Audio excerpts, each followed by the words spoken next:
SUSM news 24/7 में आप सभी का खैर मकदम है। जैनूर आसिफाबाद में एक आदिवासी खातून के ऊपर एक मखदूम नाम के शख्स ने हमला करके जख्मी कर दिया।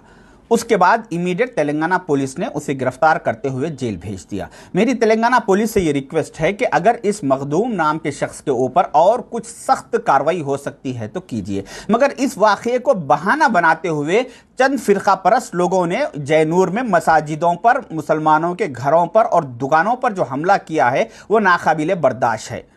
मगर इस पर भी तेलंगाना पुलिस सीसीटीवी कैमरों की मदद से और दूसरे सबूतों की बिना पर उन फिरका परस्त लोगों को गिरफ्तार करते हुए जेल भेजते जा रही है।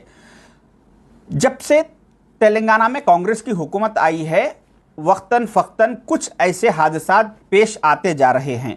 जैसा कि आप ये वीडियो देख रहे हैं, ये वीडियो में जिस शख्स जिसके घर को तोड़ा जा रहा है वो एक लाला भाई नाम के एक शख्स है।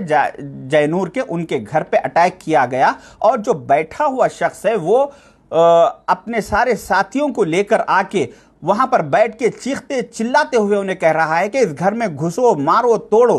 तो इस शख्स का जो बैठा हुआ शख्स है, इसका नाम है कनका यादव राव। ये बीआरएस का एक्स लाइब्रेरी चेयरमैन है। सुनने में आया है कि ये केटीआर साहब का बहुत करीबी लोगों में से माना जाता है। तो मेरी केटीआर साहब से ये रिक्वेस्ट है कि केटीआर साहब ऐसे अपने पार्टी के लीडरों को इमीडिएट पार्टी से सस्पेंड कीजिए और पार्टी के दूसरे सारे लीडर्स को ये स्ट्रिक्टली ऑर्डर्स दीजिए कि ऐसे चीज़ों से, ऐसे वाक़यात से दूरी अख्तियार करे। ऐसा इत्तेफाक क्यों हो रहा है केटीआर साहब कि तेलंगाना में जो भी गड़बड़ हो रही है उसमें कहीं ना कहीं कुछ बीआरएस के बड़े ओहदों पर रह चुके लीडर्स का ही उसमें उन लोग ही लीड कर रहे हैं ऐसे वाक़यात को।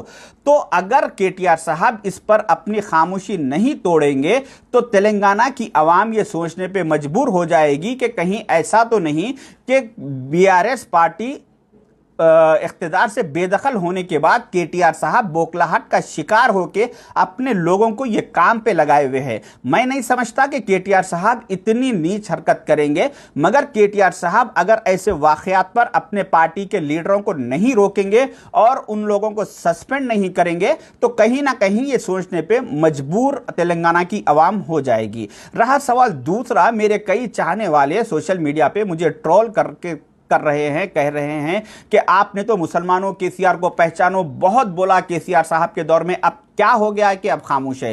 तो मैं मेरे उन भाइयों से, तमाम लोगों से कहना चाहूंगा कि जब हम ऑपोजिशन में थे उस वक्त हमारी कोई सुनवाई नहीं होती थी, कोई डिपार्टमेंट हमारी बात नहीं सुनता था। इस वजह से हम मीडिया के जरिए से लोगों तक जो पैगाम है वो पहुंचाने की कोशिश करते थे। मगर आज हम हुकूमत में है, आज हमारा काम एक कोई ऐसे हादसे पे मजम्मती बयान दे देना हमारा काम नहीं है, बल्कि हमारा काम है हालात पे नज़र रख के उसको कंप्लीटली कंट्रोल किया जाए। उसी तरीके से जिस दिन से ये वाक़या पेश आया उस दिन से मैं जैनूर के कई लोगों से मैं कांटेक्ट में हूँ। डेली मेरी दिन में उनसे 10 बार बात हो रही है और वहाँ के सारे तफसीलात लेके मैं हमारे सीनियर लीडर जैसा कि मोहम्मद अली शब्बीर साहब है और दूसरे मिनिस्टर्स है उन लोग तक पहुंचा रहा हूं।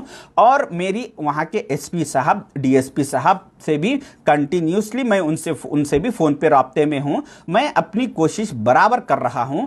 मेरा काम ये नहीं कि मैं सिर्फ मजम्मती बयान दे दूं, बल्कि वहां पे हालात को किस तरह से कंट्रोल किया जाए ये हमारा काम है। कांग्रेस के सारे मुस्लिम कायदीन का, सारे लीडरों का ये काम है, वो बखूबी हम सब मिलके अंजाम दे रहे हैं। तो आवाम को चाहिए कि ऐसे हालात पे कुछ सिर्फ हमसे बयान की उम्मीद ना रखे। जैसा कि आप लोगों ने देखा कि जो एक बार जब भी कोई ऐसे वाक़यात पेश आते तो उस वक्त हुकूमत की नाकामी उस वक्त समझी जाती कि जब ये वाक़यात को हुकूमत रोकने में नाकाम होते जा रही है। तो मगर यहाँ पर जैसे ही एक फ़िरका परस्त लोगों ने मंसूबाबंद तरीके से वहाँ पर जो हमला किया, अटैक किया, उसके फ़ौरन चंद घंटों में सीएम रेवंत रेड्डी साहब, जिसके पास होम मिनिस्ट्री भी उन्हीं के पास है, वो इमीडिएट सारी पुलिस फोर्स को वहाँ पर भिजा दिए और सारे हालात को अपने कंट्रोल में ले लिया। आप लोग शायद देखे होंगे कि जो एक दफ़ा सोशल मीडिया पे वीडियोस, फोटोज़ वगैरह आए वहाँ के हादसे के, उसके बाद कोई भी एक वीडियो, फ़ोटो आपको नहीं देखने में आएगी, क्योंकि क्योंकि इसकी वजह यह है कि पुलिस पूरा वहां पे कंट्रोल कर चुकी और उसके बाद से चंद घंटों में जो वाकया हुआ उसके बाद से आज तक कोई एक छोटा सा भी नाखुशगवार वाकया पेश नहीं आया।